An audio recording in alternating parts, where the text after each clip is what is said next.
Welcome to Transnistria. This is Josh Friedman standing in a fortress overlooking the Dniester River. And when you are in Moldova and you cross the Dniester River, that means you are entering the region or country of Transnistria. It's a region or a country depending on who you ask.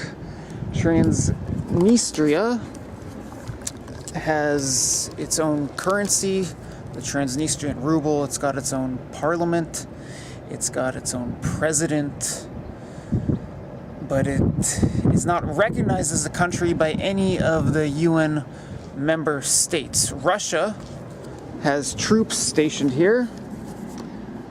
I'm not sure if they're stationed in the military barracks below me, but there are Russian troops stationed here, and there's Soviet tanks that you can find throughout the country or region. But Russia does not formally recognize Transnistria, even though Transnistria stands united with Russia, as it says on the billboards here. Everyone here speaks Russian.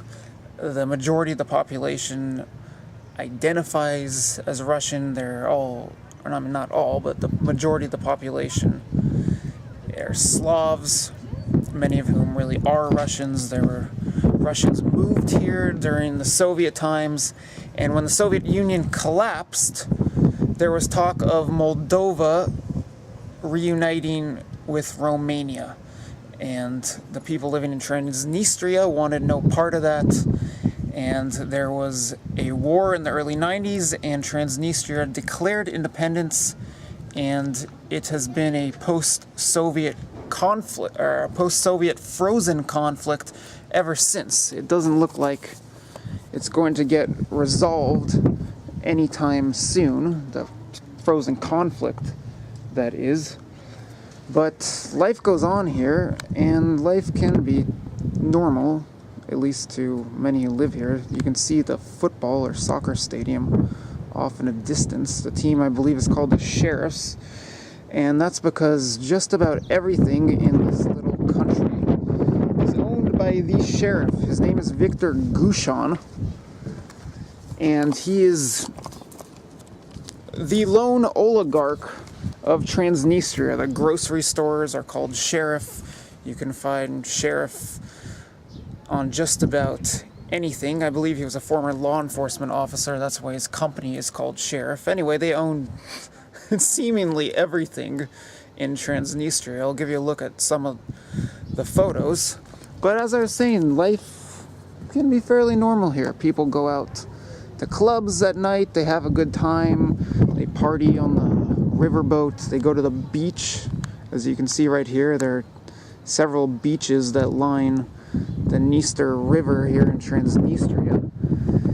The city I am overlooking right now is Benderi. That is the second city of Transnistria, but it's very close to the capital, which on the other side of the football stadium you can see the capital is Tiraspol. You cross past that football stadium and you'll see a parliament with a giant Lenin statue in front, and the Soviet tank across the street. It has a very Soviet feel here, although Tiraspol is starting to be modernized a bit. There's been some construction and development in the city center over the past few years, and it doesn't feel like Soviet wasteland, at least when you're in the center of the city. It does have a bit of a Soviet wasteland feel when you get out into some of the villages and see some of the abandoned buildings. There's a glimpse at a Soviet-looking officer down there. And you can see another soldier over there. There's been Western news coverage of Transnistria that has painted it as some place you should never go that has nothing but Soviet or Russian troops here. And that's really not the case, although it's not exactly booming here, and young people seem to be leaving. They either get hold of a Moldovan passport or a Russian passport, and they orient themselves east or west based on which one they choose. The Moldovan passport now has visa-free access to the European Union, and the people who get the Russian passport often go and work in Moscow. You can see advertisements for trips or life or work in Moscow all over the city center in Tiraspol, but the Transnistrian passport is not recognized anywhere. Maybe, I'm not sure, maybe in Abkhazia or South Ossetia. There is one embassy in Transnistria, and it is the combination Abkhazia, South Ossetia embassy. There seems to be some camaraderie between Transnistria and the breakaway regions of Georgia. Here's a little glimpse at the bridge that takes you across the river between Benderi and Tiraspol. Life is very peaceful here, and there's some German history, I might add, if my friend would like to jump into the fray right now.